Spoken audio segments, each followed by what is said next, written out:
Welcome to ETV Prime. Offence is the best form of defence అనేటువంటి ఒక థీరీని చంద్రబాబు నాయుడు గారు చాలా గట్టిగా నమ్ముతారు. ఆయన అనుకూల మీడియా.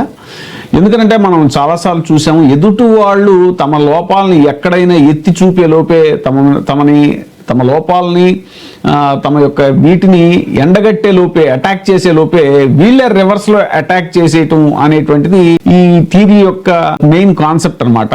అందుకని ఏంటంటే ముందే ఎదుటి వాళ్ళ మీద మనమే పడిపోతే దొంగ అని అరిచినట్టు ఇలాంటి పద్ధతుల్లో అనమాట. ఇవి చంద్రబాబు నాయుడు గారు బాగా ఫాలో అవుతారు. మనం తాజాగానే చెప్పుకున్నాం, ఒక మేక కథతో కూడా అది పోల్చి చెప్పుకున్నాం. మనం నలుగురు దొంగలు ఒక అతని దగ్గర మేక కొట్టేయడానికి అది కుక్క అని ఎలాగైతే అతన్ని నమ్మించి ఫైనల్ గా 3-4-5 సార్లు చెప్పడం తోటి అతనికి డౌట్ వచ్చి పాపం దాన్ని కుక్క అనుకుని కింద వదిలిపెట్టేస్తే ఆ మేకనాళ్ళు ఎలా కొట్టేశారు అనేటువంటిది. అలాగా తిరుమల లడ్డు ఉదంతంలో, లడ్డూలో వాడిన నెయ్యి కల్తీని వ్యవహారంలో సో అది ఎన్ని మలుపులు తిరిగిందో తెలుసు మనకి. అసలు చాలా దారుణంగా ఏ ఆధారాలు లేకుండా జంతు కొవ్వు అనేటువంటి పదాన్ని ప్రయోగించడమే అసలు చాలా దారుణమైనటువంటి విషయం.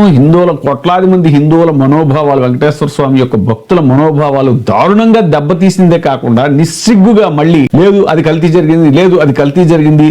ఆ కల్తీ అనేటువంటిది ఏంటి అనేది కూడా ఇంకా పూర్తిగా నిర్ధారణ కాలేదు. ఛార్జ్ షీట్ లో మాత్రం చెప్పింది ఏంటంటే జంతు కొవ్వు కలవలేదు. ఉన్నదల్లా ఏంటంటే వనస్పతి లాంటి ఆయిల్స్ ఏవైతే ఉంటాయో అవి జరిగి ఉండొచ్చు, అవి జరిగే అవకాశం ఉంది అనేటువంటిది. ఇంకా దాని విచారణ అది జరగాలి. ఓన్లీ ఛార్జ్ షీట్ మాత్రమే వేయటం జరిగింది. సో ఎప్పుడైతే జంతు కొవ్వు వాడలేదు అనేటువంటిది మాట బయటకు వచ్చిందో ఇది వైసీపీకి ఆయుధం అయిపోయింది, ఇది అస్త్రం అయిపోతుంది, ఇక మనల్ని అటాక్ చేసేస్తారు, నో డౌట్ మనం అడ్డంగా దొరికిపోయాము అని తెలిసినటువంటి కూటమి ప్రభుత్వం, ముఖ్యంగా టీడీపీ కల్తీ అనే మాటనే పదే చెప్పి కల్తీ అయితే జరిగింది కదా అనేటువంటి మాటనే హైలైట్ చేయండి. ఒక జంతు కొవ్వు అనే పదాన్ని పక్కన పెట్టేసి అది వినపడకుండా కల్తీ జరిగింది అనే దాన్ని హైలైట్ చేయండి అని చెప్పేసి ఇప్పుడు చాలా దారుణంగా వాళ్ళ సోషల్ మీడియా వీటిల్లో కూడా గ్రాఫిక్స్ తో తయారు చేసేసి లడ్డూకి ఒక రూపం ఇచ్చేసి ఆ లడ్డు ఏడుస్తున్నట్టు నన్ను కల్తీ చేశారు వైసీపీ హయాంలో అది ఇది అనే గ్రాఫిక్స్ తోటి కొన్ని వీడియోలు చేసి ఎంత చీప్ గా అంటే చాలా చాలా దారుణమైనటువంటి విషయం. ఇప్పటికి చేసిందే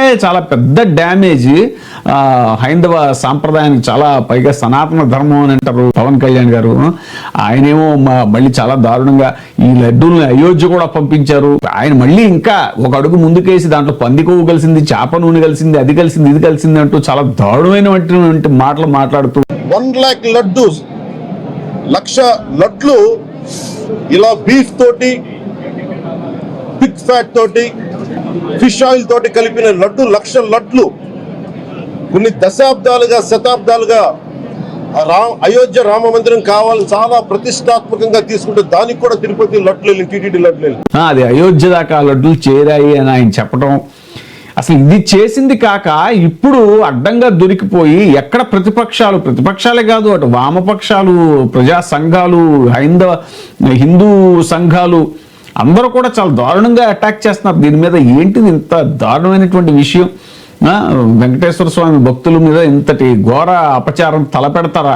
వెంకటేశ్వర స్వామికి ఇంతటి అపచారం తలపెడతారా? ఇంత దుర్మార్గానికి ఒడిగడతారా అని చెప్పేసి వాళ్ళందరూ ఎప్పుడైతే అటాక్ చేయడం మొదలెట్టారో ఇప్పుడు దీన్ని చాలా తెలివిగా ముందే ఇది వైసీపీ కల్తీ చేసిందని పదే చెప్పేసి జనాల్ని నమ్మించేయడానికి ఈ విషయం ఏదైతే ఉందో జంతు కొవ్వు అనేటువంటి పదం, అంత దారుణమైన పదం ఏదైతే ప్రయోగించారో దాని మీద ఆ ఎఫెక్ట్ వాళ్ళ మీద పడకుండా ఉండటానికి, దాన్ని డైల్యూట్ చేయడానికి ఇప్పుడు చేస్తున్నటువంటి ఇదేదైతే ఉందో దుష్ప్రచారం, కల్తీ నెయ్యి అనేటువంటి దుష్ప్రచారం ఏదైతే ఉందో దీన్ని ఇప్పుడు పవన్ కళ్యాణ్ గారు కూడా తమ శ్రేణులకి ఇదే పిలిపించారట. తాజాగా జరిగినటువంటి పార్టీ సమావేశంలో ఈ కల్తీ నెయ్యి, వైసీపీ వాళ్ళ హయాంలోనే నెయ్యి కల్తీ అయింది అనేటువంటి పదాన్ని, దాన్ని బాగా తీసుకెళ్ళండి జనంలోకి అని చెప్పేసి ఇప్పుడు తాజాగా ఇంకోటి కూడా వినపడుతుంది.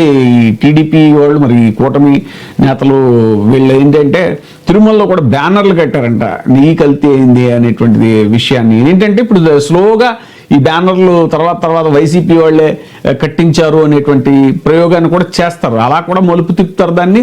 ఎందుకంటే పాపం మద్యం సిండికేట్ గోడౌన్ని వెళ్ళి వాటిని పట్టించినందుకు జోగి రమేష్ గారి మీద రివర్స్లో కేసు పెట్టారు. ఎవరినైతే ద్రోహం చేశారో వాళ్ళ మీద తిరిగి కేసు పెట్టడం అనేటువంటిది, అరవ శ్రీధర్ అనేటువంటి అతని విషయంలో కూడా చూసాం మనం దారుణంగా. ఆ అమ్మాయి పాపం బయటకు వచ్చి మాట్లాడుకుంటే తన గోడు చెప్పుకుంటే ఆ అమ్మాయి మీద రివర్స్ కేసు పెట్టారు. ఇప్పుడు ఈ లడ్డు విషయంలో కూడా ఏంటంటే కల్తీ జరిగింది, ఆ వైసీపీఏ కల్తీ చేసింది అనేటువంటి మాటను పదే పదే చెప్పడం ద్వారా ఈ జంతు కొవ్వు అనేటువంటి మాట పక్కకి వెళ్ళిపోయి డైల్యూట్ చేసే ప్రయత్నం చేస్తున్నారు. సో అలాగే తిరుమలలో బ్యానర్ల విషయం కూడా అలాగే జరుగుతుంది. ఇప్పుడు తాజాగా జనసేన పార్టీ సమావేశంలో కూడా ఇదే నిర్ణయించారట. గురువారం జరిగిన వర్చువల్ సమావేశంలో జనసేన పార్టీ శాసనసభ్యులు తిరుమల లడ్డూ ప్రసాదం ఘీలో కల్తీ చేసినట్టు వైఎస్ఆర్సీపీ చేసిన ఆరోపణలను ప్రధానంగా హైలైట్ చేయాలని నిర్ణయించారు. ఆధారాలు వెలువడుతున్నప్పటికీ పార్టీ బాధ్యతను తోసిపుచ్చుతోందని జేఏసీ పేర్కొంది. అసహ్యకరమైన చర్య వల్ల హిందువుల భావాలు గాయపడ్డాయని ఎమ్మెల్యేలు గట్టిగా చెప్పారు. అసలు హిందువుల మనోభావాలు దెబ్బతీసిందే వాళ్ళు. అంతేకాకుండా రాష్ట్ర శాసనసభలో రాబోయే బడ్జెట్ సమావేశాల్లో అభివృద్ధి అంశాలపై దృష్టి పెట్టాలని, ఆరోగ్యకరమైన చర్చలు జరపాలని కూడా నిర్ణయించారు. జనసేన పార్టీ అధ్యక్షుడు ఉప ముఖ్యమంత్రి పవన్ కళ్యాణ్ విశాఖపట్నం నుంచి వచ్చిన ఎమ్మెల్యేలను ఉద్దేశించి ప్రసంగించారు. సమావేశంలో మంత్రులు నాదెండ్ల మనోహర్, కందుల దుర్గేష్, నాగబాబు, కొనతాల రామకృష్ణ మరికొందరు నాయకులు పాల్గొన్నారు.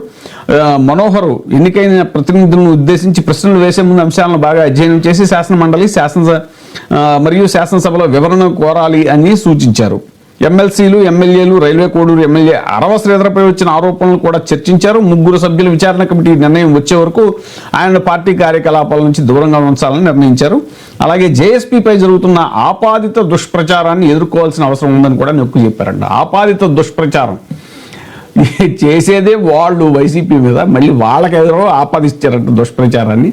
సో ఇది తిరుమల లడ్డు మీద టోటల్గా అటు టీడీపీ కానీ జనసేన కానీ ఫిక్స్ అయింది ఏంటంటే మనమే పదే దొంగ అని అరిచినట్టు మనమే కల్తీ అయింది వైసీపీ కల్తీ చేసేసింది అని పదే అరిచి చెప్పడం ద్వారా జనాల్ని మభ్యపెట్టేసి వీళ్ళు ఏదైతే అతి దారుణమైనటువంటి, అతి హేయమైనటువంటి, అతి దుర్మార్గమైనటువంటి అది జంతుకొవ్వు కలిసింది అనేటువంటి మాటని వాడారో దాని నుంచి తప్పించుకోవడానికి వేసేటువంటి ఎత్తులు అనమాట ఇవన్నీ కూడా. బట్ ఎత్తులన్నీ చిత్తులై తీరతాయి. ఎందుకంటే జనం అంతా అమాయకులు కాదు. ఇప్పటికే హిందువుల యొక్క మనోభావాలను వీళ్ళు దెబ్బతీసిన వైనం అంతా కూడా అందరూ గమనించారు. ఈ విషయంలో చాలా తీవ్రమైనటువంటి వ్యతిరేకతని కూటమి ప్రభుత్వం ఎదుర్కోక తప్పదు అనేటువంటిది ఇప్పుడు విశ్లేషకుల యొక్క అభిప్రాయం.